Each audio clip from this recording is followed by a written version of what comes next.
Hey, what's up guys? Back with another video. So today I'm gonna go over a step-by-step tutorial in Lightroom in car photography. Some people have been asking me to do a step-by-step tutorial on how I do it in Lightroom and how I edit. A little backstory in the photo. It's for Park Ave BMW, so it's actually through my job. I took out an M8 Competition and they gave me the option of which one to choose. They had a gray one and they had a blue one, and it was tough because the gray one had nice wheels but the blue one had a white interior, and I haven't shot a white interior, so I wanted to try it. So I said, all right, you know, let's do the blue one. Also, the blue one stands out. You don't really see a blue. I mean, you've seen a couple. I've seen a couple of M8s in blue, but this one was blue and it had white leather inside.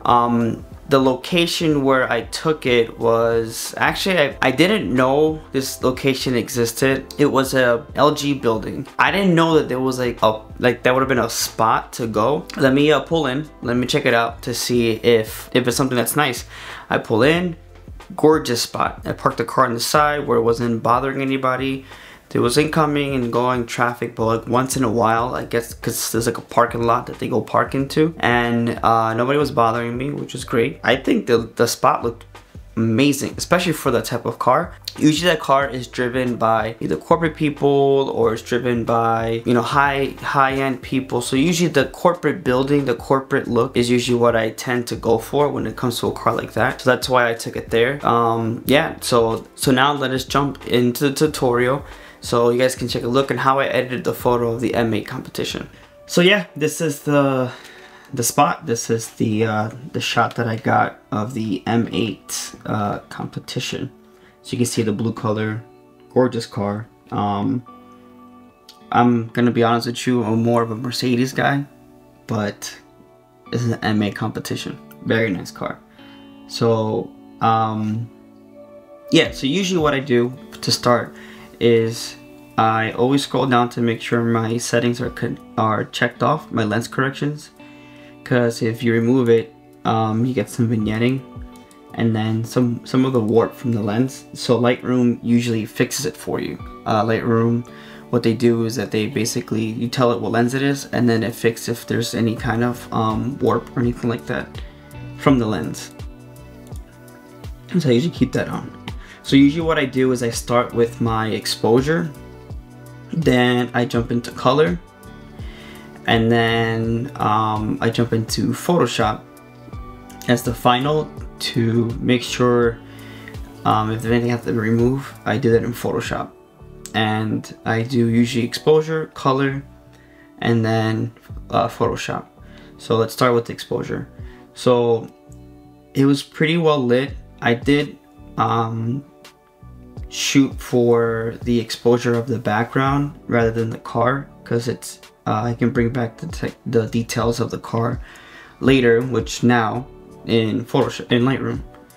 So usually I start with shadow. As you can see, as I raise the shadow, I'm bringing back all the details hidden here in the shadow. So it's still a little overexposed. So what I'm gonna do is I'm gonna bring the exposure a little bit down. And by me doing that, you can see some of the details of the road is coming back, and then of the building, and then some of the top of the trees, they're all coming back.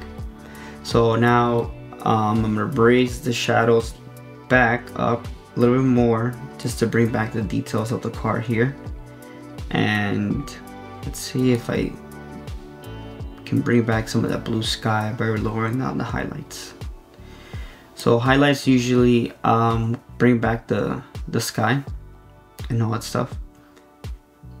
And actually I'm gonna bring it back up because I like the highlights here. Yeah, I like the highlights here. So what I'm gonna do is I'm gonna make a mask later for the sky. So then now blacks, usually just make a little bit more contrast.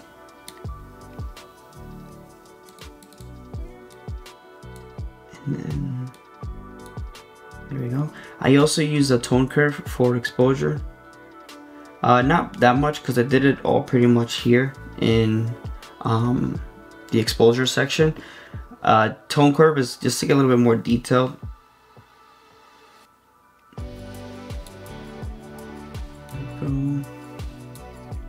And this is the highlights.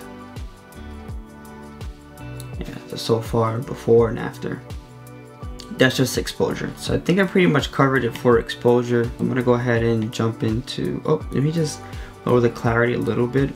I like sharp, but not too sharp. So with clarity, I'm lowering the sharpness a little bit. And then dehaze could just get a little bit more contrast with dehaze. You know? So now I'm gonna make a mask for the sky so that I can go ahead and adjust the sky. So I gotta make a little bit more blue. It was a bright blue sunny day.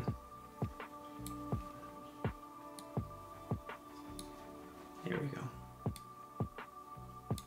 That's exactly how it looked.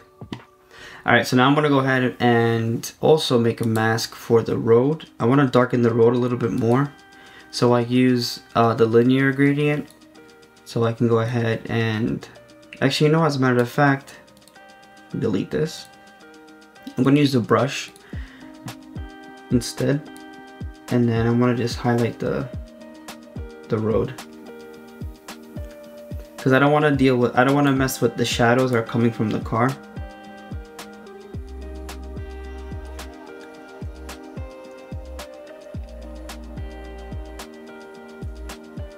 There we go. And then just lower the exposure. Here we go.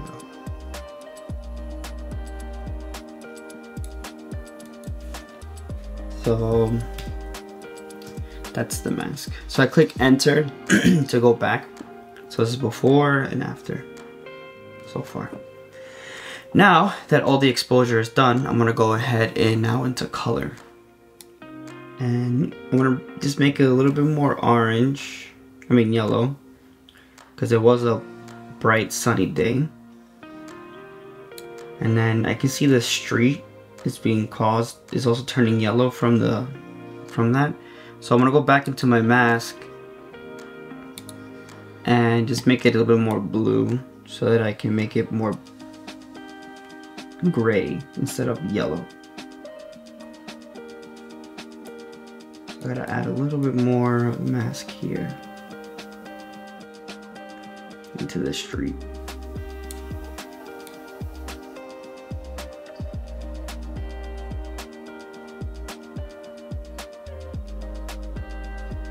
Let me just fill it in.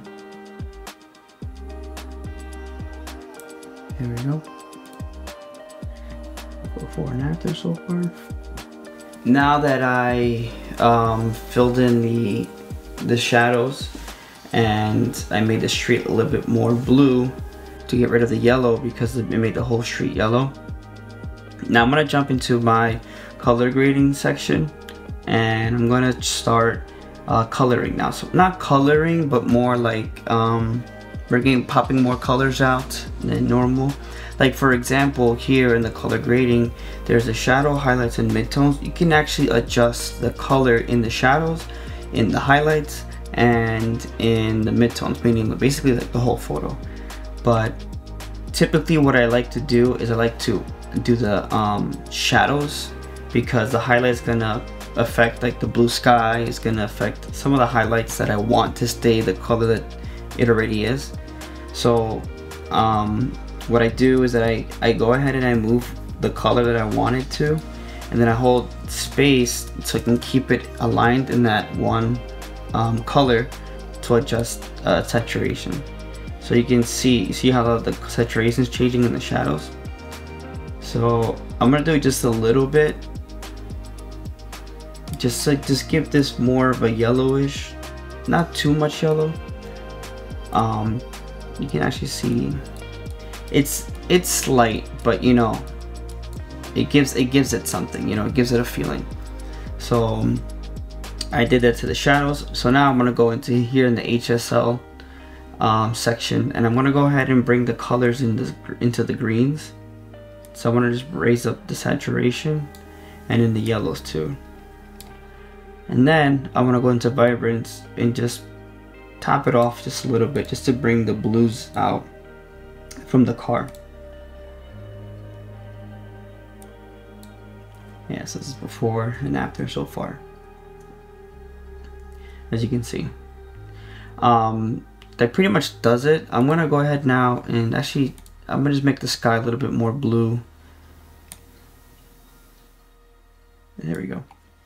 And now that actually before we go, I'm gonna add a vignette, just a little bit, not too much, just to give it a feeling like the focus is the car, you know.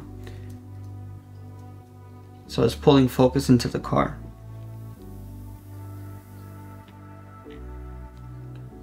And just raise the shadows a little bit more. And then I'm actually gonna get rid of, I'm gonna get rid of the orange that I added in the shadows.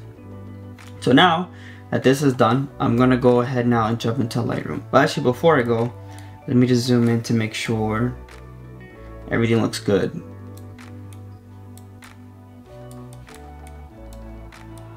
Yeah, so I gotta get rid of the sticker that's here. Probably can clean this up right here in Photoshop. Clean this up. You can clean all this in Photoshop. It does a great job.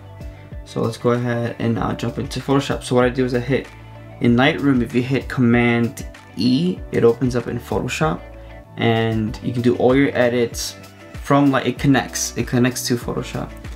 So I jump into Photoshop, I edit, and then when I finish editing Photoshop, I hit Command S, which is save, and it saves into Lightroom. So it jumps back into Lightroom. So you'll see in just a second. So I'm gonna zoom in. So I hit Option or Alt, and then scroll. That's how I do it. And then Photoshop now has like AI adapted to it. So you can now simply just circle what you want and then just hit generate, and AI generates a solution to what you want to do. So basically I just wanted to replace it, which it just did. So AI does a pretty good job replacing it. And then I'm gonna go here, get rid of this, and then if you hold Shift, you can select another spot and then generate. Takes a little bit, not that bad. It's faster than, you know, using the clone tool and all that stuff. This just saves so much time.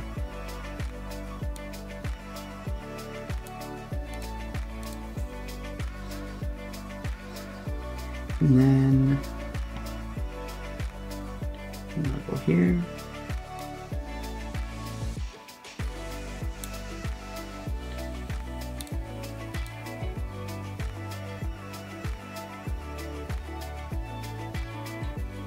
And it's pretty much all that I'm gonna do. There's like these marks here in the ground. I'm gonna leave them. It's not that big of a deal. Well, I don't think it's a big of a deal. So now that I finished here, I just hit Command S, and then let's give it a second. Boom. So it generates two. So this is the original photo, and then the one next to it is the one that's edited in Photoshop. So that's why usually I do all my Lightroom edits, everything like that first, because once you open up in Photoshop and then you save into Photoshop, as you can see here, this file is a PSD, so it's not like it's not a raw file that you can edit. It's basically a JPEG. So that's why I usually like to do Photoshop at the end, because usually the end is like the final shot. Alright, so that pretty much wraps up the tutorial in Lightroom. For me, it's pretty simple. You know, I do it so many times, and I guess after practice and after some time, it just becomes natural. It's just easy. It was not that difficult. It's not like heavy Photoshop, you know, crazy Lightroom. It's not that much. Usually when I edit photos, I like to edit them as, I would say, realistic, or how do you put it? Yeah, like basically as realistic as possible, like how I saw the shot when I was there. I know a lot of people do a lot of like changes to color and things like that, but typically I don't like doing that because it's not natural. And usually when I edit it, I want to edit to show clients or anything like that, or even, you know, potentially the corporate, you know. So that's why usually I edit in that style, like advertisement style. But yeah, it's very simple. Usually the photo that I take is already like almost fully done. I don't really have to do that much editing to the photo. So that's why usually in Lightroom it's simple and it's quick. It's just color and exposure. And then Photoshop is only if it's like little things that I had to remove, as you saw. But yeah, that pretty much wraps it up. Yep, so if you want to see more videos about this, just let me know. You know, hit the comments, let me know if you want to see some more videos like this. Also, subscribe to the channel and like if you can. That'll be great. And pretty much wraps it up. And I'll see you guys in the next video. See ya.